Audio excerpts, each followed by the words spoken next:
Rome liked to pretend it was a city of law, order, and reason. The Senate debated, the Forum bustled with trade, and the citizens prided themselves on being civilized. But peel back the marble, and you would find something far older, far darker, rituals that smelled of blood and fear. The Romans believed the survival of their city depended not just on legions, but on pleasing the gods. And when the gods were angry, Rome turned to sacrifices, offerings, and ceremonies that would shock even its own citizens today. The strangest of these happened every May 15th, right in the heart of the city. Priests gathered at the Forum Boarium, Rome's ancient cattle market. There, 27 human-shaped figures, made of reeds and straw, were carried in solemn procession. These figures were called the argii. The priests, known as the pontifices and vestal virgins, moved through the streets in silence.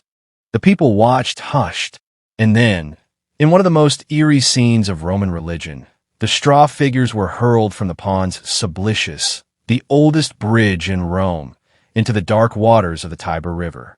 Why? Romans themselves didn't seem to fully know. By the time of Livy and Ovid, even scholars admitted the ritual was ancient, older than Rome itself. Some said the figures were meant to replace human sacrifices, offerings to the river god, Tiberinus, to keep his floods from destroying the city.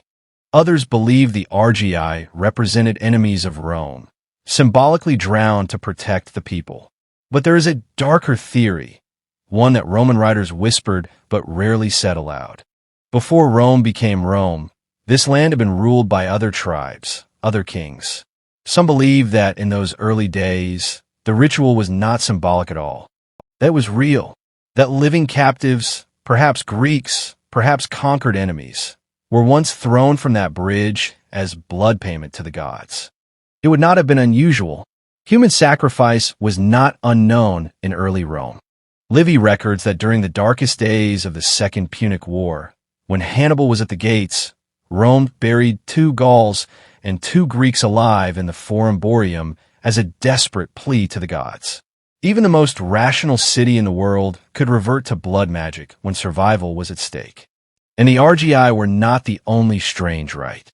In February, during the Lupercalia, half-naked priests called Luperci ran through the city, striking women with strips of goat hide to bless them with fertility.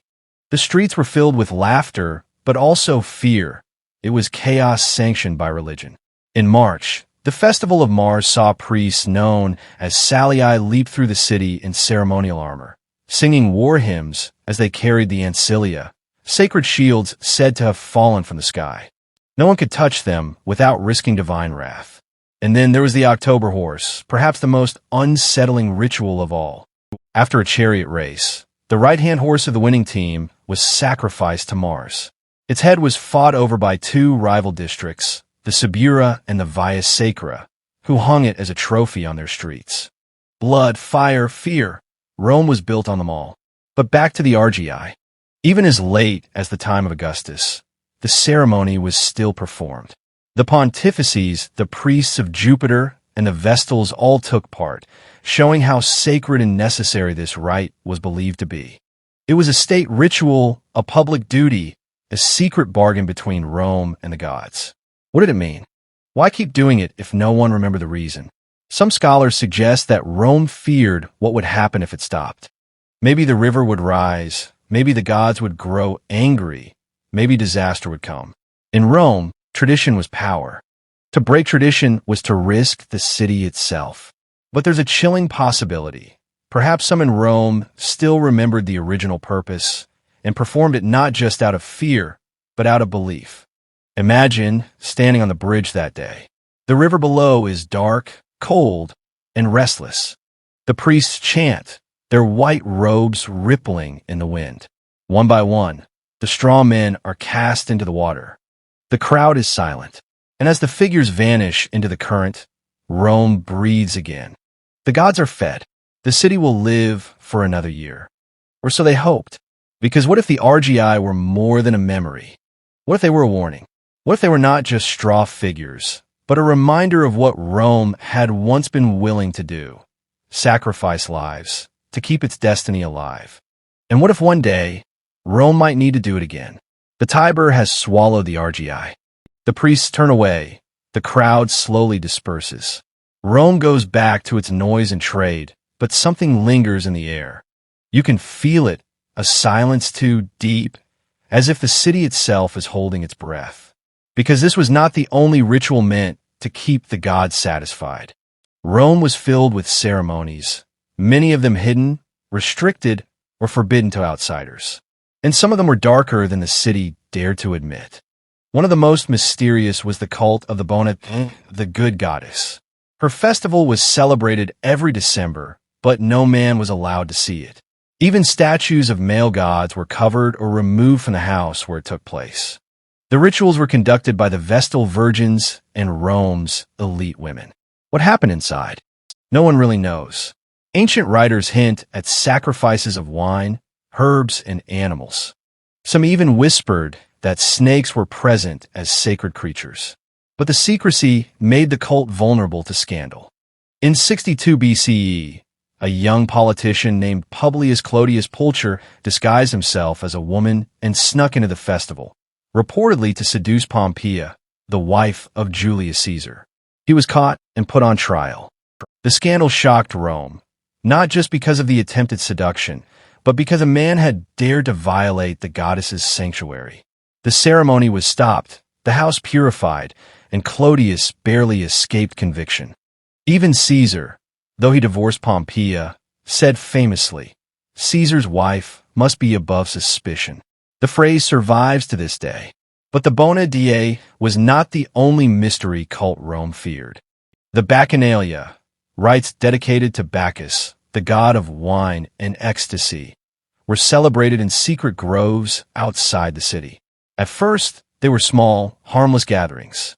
But by the 2nd century BCE, they had grown wild. According to Livy, the rites became orgies of wine, music, and frenzy. Initiates were said to shout, whirl, and even commit crimes under the cover of night. Murders, poisonings, and political plots were rumored to happen during these festivals. The Senate panicked. In 186 BCE, they launched a massive crackdown. Thousands of worshippers were arrested. Leaders of the cult were executed. The Senate issued the Senatus Consultum de Bacchanalibus, one of the earliest surviving Roman decrees, strictly controlling when and how the Bacchanalia could be celebrated. But not all dark rituals were outlawed.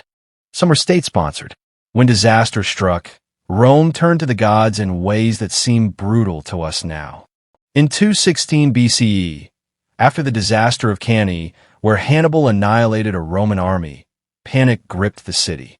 The priests consulted the Sibylline books, Rome's sacred prophecies. The verdict was grim. To appease the gods, Rome must offer human sacrifices. 2 Gauls and 2 Greeks, 1 man and 1 woman of each, were buried alive in the Forum Boreum, the same place where the argii were cast into the river. Even the Romans admitted this was terrible, but they believed it was necessary. Better 4 lives than the death of the city. This was not the only time Rome turned to blood. In 228 BCE and 114 BCE, similar sacrifices were recorded. Always in times of crisis, always in the same place. It is chilling to think about. Rome, the city of law, the city that boasted of its justice and reason, secretly clung to rituals that belonged to an older, darker world. Rituals where the line between piety and fear blurred. And yet these rites were powerful. They made Rome believe it was favored by the gods. They gave the people a sense of control, a way to explain why bad things happened, and how to stop them. Perhaps that was the true power of these rituals. Not the blood, not the sacrifices, but the belief that by performing them, Rome could hold back chaos. But the darkest question still lingers. Did the rites ever really stop? Or did Rome just become better at hiding them? Because even as the Republic fell and emperors rose, whispers continued of secret sacrifices, hidden cults, and midnight ceremonies that kept the empire standing. The Republic had fallen. Julius Caesar was dead. Augustus, the first emperor, ruled a Rome that was now an empire. The gods had given him victory, or so the people believed. But victory came with a price. Rome's secret rituals did not stop with the fall of the Senate's power. They only grew darker, more hidden, and more tied to the emperors themselves. Augustus Schiaffulli maintint Rome's publique religion. Temples were restored. Priests were honored. The Sibylline books were consulted whenever disaster threatened. But behind the marble altars, in the privacy of the Palatine Palace, other rituals began to take place. Whispers spread that Augustus kept magicians and astrologers close to him. His successor, Tiberius, was worse. He was said to retreat to Capri, performing sacrifices and reading omens in secret, searching the skies for signs of betrayal. The line between religion and sorcery blurred. Then came Caligula. He did not hide his hunger for divine favor. He dressed as a god, demanded worship, and ordered sacrifices in his own name. Some ancient writers claim he even sacrificed humans, though this may have been rumor spread by his enemies. What is certain is that he offered animals, gold, and even prisoners to the gods for his own survival. When Caligula was assassinated, many Romans believed the gods had finally turned against him. But the rituals did not stop. Nero brought the darkness into full view.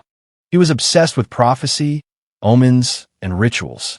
After the Great Fire of Rome in 64 CE, he rebuilt the city but also performed sacrifices to cleanse it. He consulted the Sibylline books repeatedly. Some historians believe Nero took part in magical rites to curse his enemies and ensure his own power. Others said he sacrificed bulls, rams, and even exotic animals at midnight. But there is an even stranger tale. According to Suetonius, Nero performed a rite where he buried live people as an offering to the gods of the underworld. This was after an earthquake struck Rome. He was told it was necessary to appease Tellus, the earth goddess. Whether this is true or not, it shows that Romans still believe human sacrifice might be the key to survival, even in the imperial age.